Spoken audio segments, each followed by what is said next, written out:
Yo tout le monde, bienvenue sur la chaîne de Max. On est de retour pour l'épisode 12 de Jujutsu Kaisen, dernière partie. Vous savez, comme nous, qu'on est dans l'incident de Shibuya. Il y a de gros incidents, hein. Il y a des vitrines qui pètent dans cet épisode. Donc pour soutenir un peu les commerçants qui ont perdu leur boutique, on vous invite évidemment à vous abonner, évidemment, pour mettre quelques personnes supplémentaires sur cette chaîne, histoire de montrer le soutien. Ouais, parce que y en a un autre qui va avoir besoin de soutien. C'est Nanami Kento. Parce que dès le début, on nous annonce la couleur de cet épisode. Il retrouve Ichijishi qui est apparemment au seuil de la mort. Hein. Au début de l'épisode, on se dit Ichijishi, imprononçable. C'est Ichijishi. Voilà. Seuil de la mort. On apprend que à la fin, bon, voilà, ça va être compliqué, mais il est pas tout à fait mort. Mais au moment où il le découvre, tu te dis. Bah moi je pensais qu'il était mort. Hein.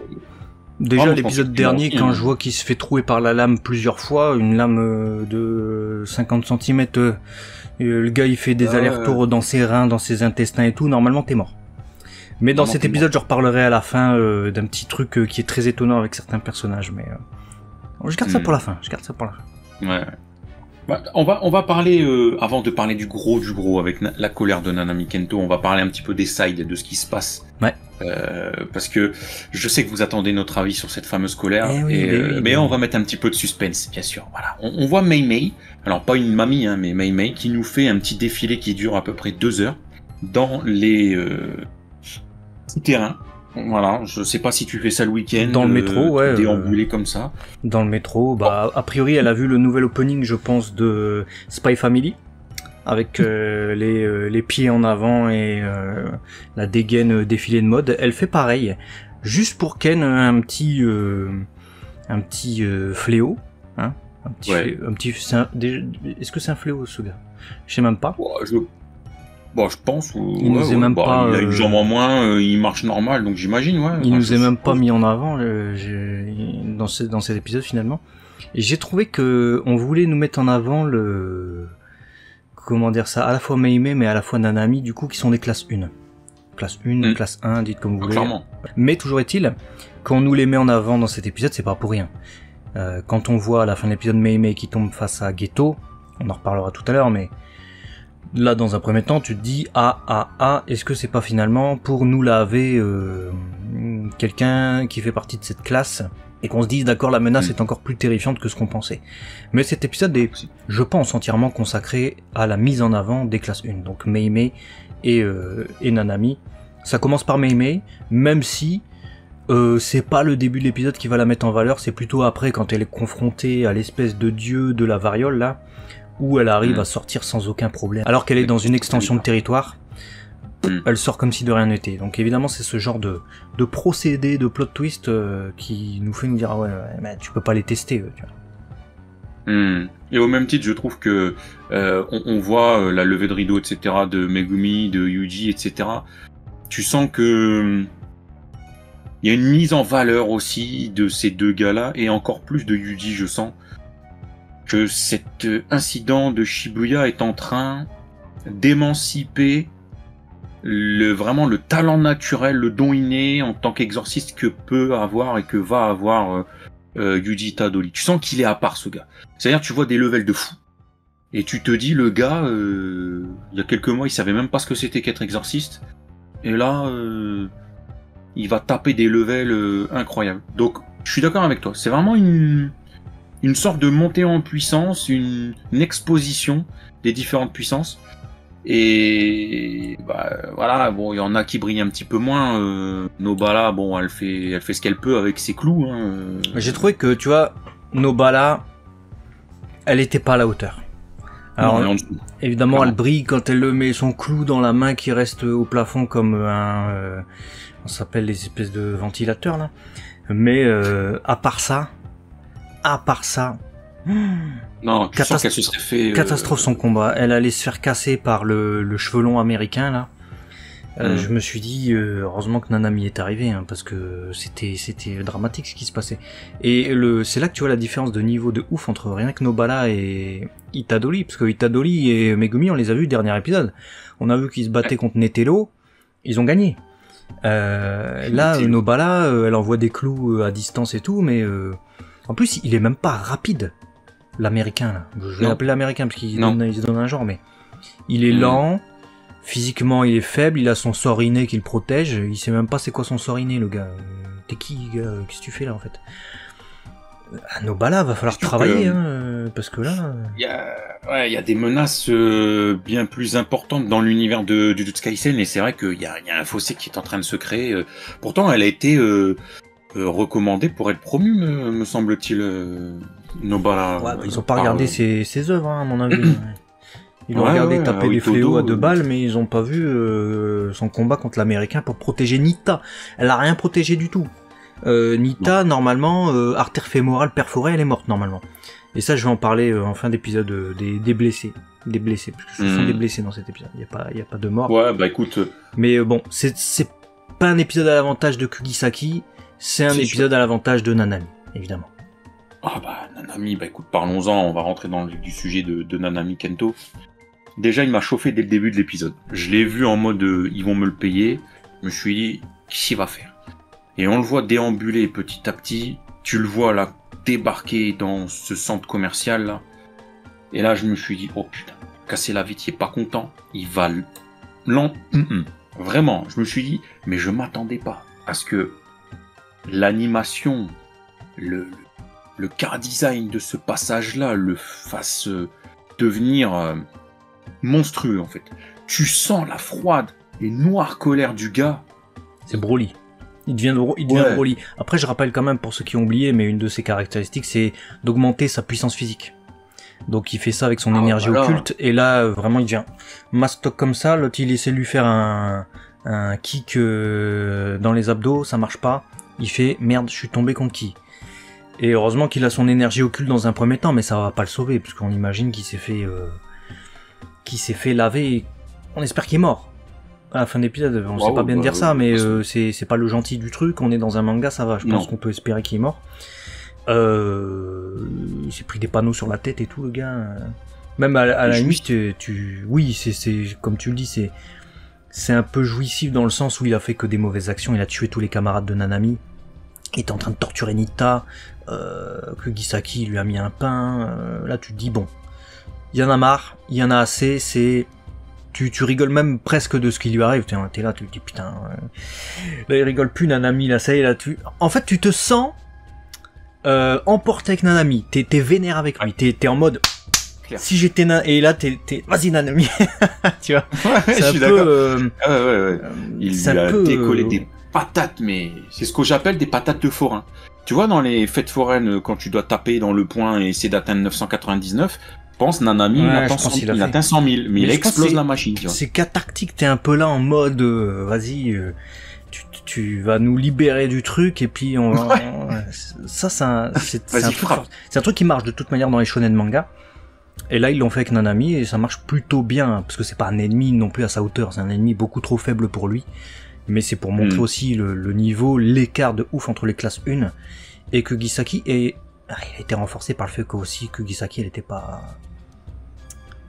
au niveau. Elle était pas folle.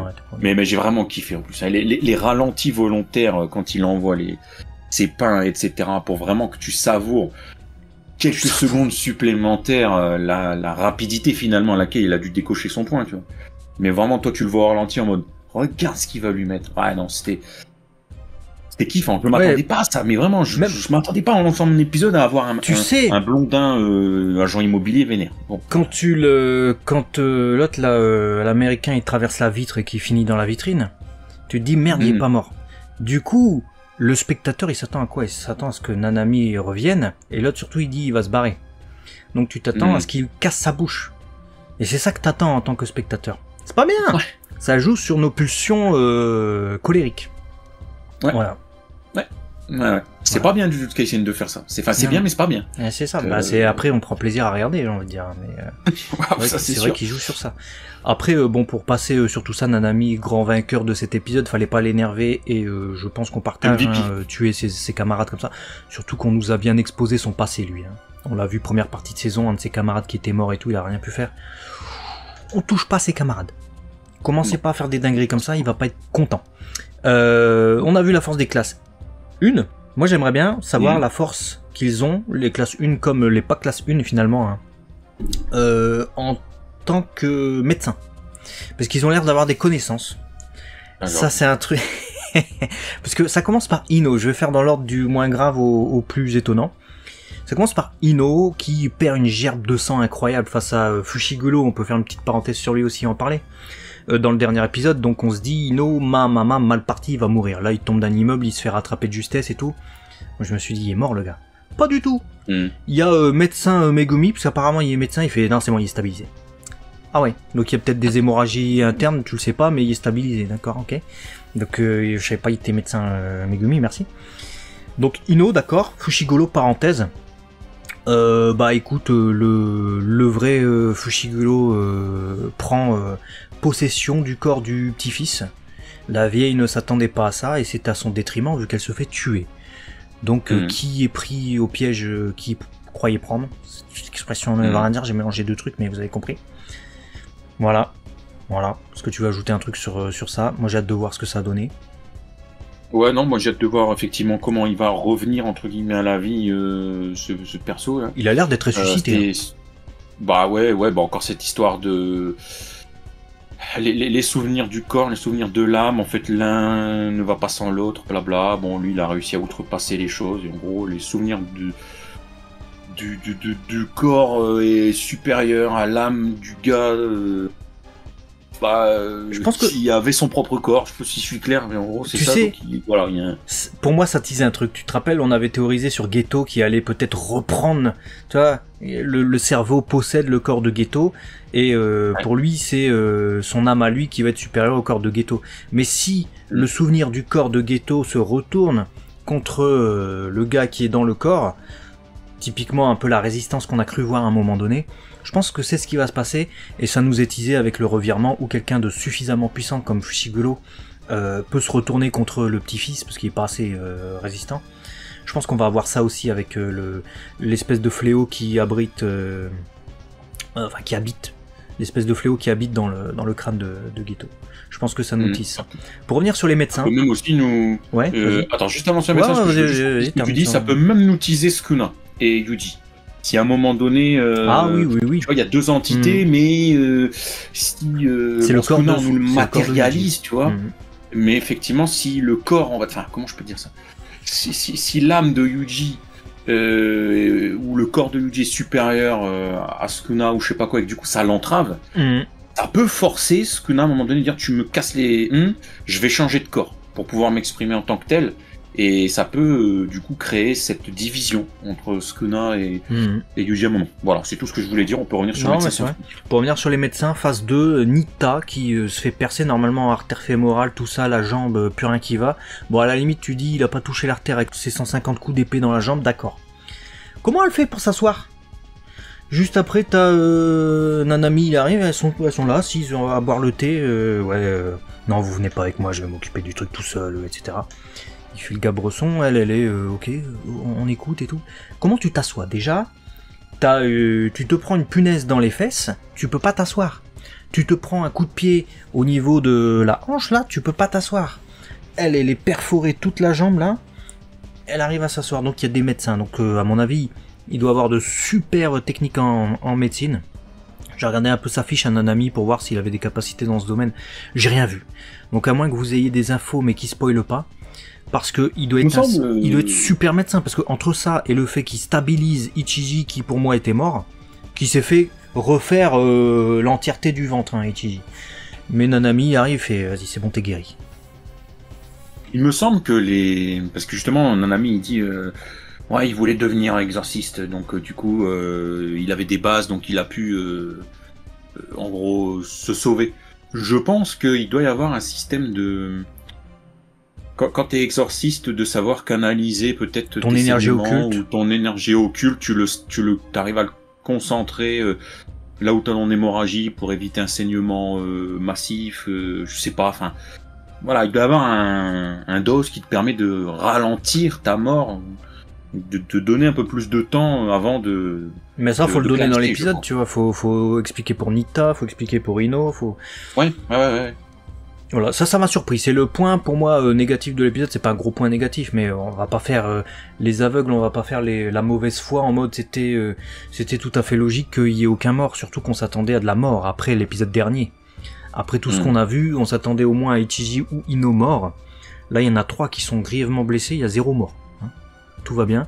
Ouais. Mais épisode jouissif pour cette arrivée de Nanami qui va tout casser. J'ai hâte de voir qu'est-ce que ça a donné contre un fléau ou un ennemi un peu plus puissant. D'autant plus que ça va être la même chose pour Itadori qui passait la sauterelle, maintenant il arrive face à Choso. Ouais. Alors est-ce qu'il va gagner contre Quet? Normalement oui, je pense.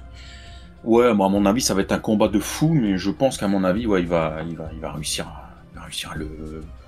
à le maîtriser. Et je pense qu'à un moment donné on va avoir Mahito ou Jogo qui vont vouloir rentrer en contact avec Choso. Ouais, t'es où? Qu'est-ce que tu fais? Il va pas répondre, j'en sais rien, je sais pas, une connerie. Et bon, ils vont peut-être comprendre qu'il s'est passé à dos. D'ailleurs, je suis en train de me dire, t'as Megumi qui est resté avec Ino, enfin il est resté du côté de la tour, etc. Bah il est pas très loin de son père en fait. Donc est-ce qu'ils vont se croiser? Ah peut-être. Moi je dis ils vont se croiser. Il y a un truc à faire, surtout que... Ils vont se affronter, t'imagines? Ils peuvent s'affronter brièvement, je pense, mais j'ai la sensation que il est pas dans le camp des ennemis. Fushiguro, le père. Ouais, tu veux dire, ouais, bah, je pense qu'il veut juste vivre en fait. Ouais. Il est autonome, c'est un gars, il fait ce qu'il a envie de faire. S'il faut faire du pognon en butant l'un, il fera. S'il faut buter l'autre, il fera. Et après, pour moi, il est mort. Là, il a été ressuscité, mais pour combien de temps, c'est aussi la question, tu vois. Est-ce que ça marche selon la digestion? Est-ce que quand le petit-fils, il aura fini de digérer le morceau qu'il a mangé de Fushiguro, est-ce que Fushiguro quittera son corps? Ou est-ce qu'il a pris vraiment possession de son corps pour toujours? Donc t'es en train de dire en fait pour cette fin de review que si jamais le petit-fils avait envie de yesh, il peut mettre fin à la vie d'un gars. Voilà. Exactement. C'est exactement. Voilà comment on va conclure cette review. Magnifique. Il suffit que Megumi tape au bon endroit dans son papa et son papa il va aller à la selle et ça sera terminé tout ça. Tout comme l'Américain est allé à la selle après avoir fait face à Nanami. Dites-nous ce que vous avez ressenti avec cet épisode. Dites-nous pas que ça vous a donné envie de... Voilà. Dites-nous plutôt les points positifs, les points négatifs que vous avez ressentis avec ça. Nous, on se retrouve très vite sur la chaîne de Léo et Max avec d'autres vidéos, pas mal de choses. Wow. Et ça, allez, j'aime bien, on aime bien. Abonnez-vous, on fait plein de bisous et à très vite. À la prochaine.